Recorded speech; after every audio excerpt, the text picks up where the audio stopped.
વલસાડના ભદેલી ગામે ઈંટના ભઠ્ઠા પર કામ કરતા શ્રમિકના પગના ભાગે અત્યંત ઝેરી રસેલ વાઇપર સાપ કરડી જતા વલસાડની સિવિલ હોસ્પિટલ ખસેડાયો। વલસાડ જિલ્લામાં સ્નેક બાઇટના કેસમાં સતત વધારો થઈ રહ્યો છે, ત્યારે છેલ્લા એક મહિનામાં 5થી વધુ લોકો પર રસેલ વાઇપર સાપ દ્વારા હુમલો કરાયો છે। રસેલ વાઇપર સાપ જેવી પ્રજાતિ ઝેરી સાપોની લિસ્ટમાં સૌથી ઊંચો દરજ્જો આપવામાં આવે છે, જ્યારે હાલ ગરમીની શરૂઆત થતાં રસેલ વાઇપર સાપમાં સ્નેક બાઇટના કેસ સતત વધી રહ્યા છે।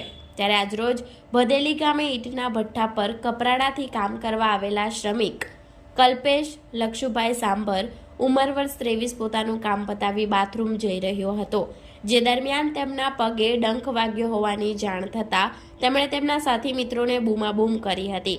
જોકે સાથી મિત્રો ઘટના સ્થળે દોડી આવતા મોબાઈલની ટોર્ચની મદદથી ચેક કરતા રસેલ વાઇપર સાપે તેમના પગમાં ડંખ માર્યો હોવાનું જાણવા મળતા તેઓએ તાત્કાલિક ઘટનાની જાણ 108 એમ્બ્યુલન્સની ટીમને કરી હતી।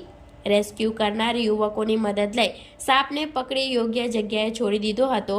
જોકે આ બનાવમાં 108ની ટીમ ઘટના સ્થળે દોડી આવતા 23 વર્ષીય યુવક કલ્પેશભાઈને તાત્કાલિક વલસાડની સિવિલ હોસ્પિટલમાં ખસેડવામાં આવ્યો હતો, જ્યાં ડોક્ટરો દ્વારા તેની તપાસ કરતા તેના શરીરમાં ઝેર ચડી જતા બ્લડમાં ક્લોટ્સ જામવા લાગ્યા હતા, જેથી સિવિલ હોસ્પિટલના તબીબો દ્વારા તાત્કાલિક તેને એન્ટીડોટ ઇન્જેક્શન આપી વધુ સારવાર શરૂ કરવામાં આવી છે।